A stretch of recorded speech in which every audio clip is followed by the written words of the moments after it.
वालेकुम मोदी जी, कैसे हो आप? ठीक हो? मेरा नाम सीरत नाज है और मैं लोहाई मल्हार में रहती हूँ।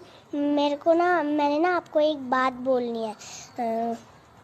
मैं गवर्नमेंट हाई स्कूल लोहाई में पढ़ती हूँ। मुझे ना आपको एक बात बोलनी है। आप सबकी बात सुनते हो, आप मेरी भी बात सुनो। नमस्कार, बात कही मेरे वालों के स्वागत बा। रोवा लोगन के का हाल चाल बा? उम्मीद करते हैं सब लोग ठीक है होके। ये वीडियो रोवा लोग जौन देखनी है, ये वीडियो जम्मू कश्मीर के कठुआ जिले के लोहिया मल्हार गांव के एगो सरकारी स्कूल में पढ़े वाली बच्ची सीरत नाज के ह, जौन ए घड़ी वीडियो वायरल हो रहल बा।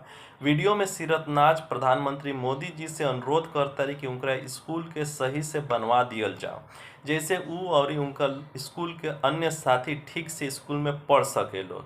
सीरत नाज बड़ होके आईएएस अधिकारी बने के चाहतारी और देश के सेवा करे के चाहतारी।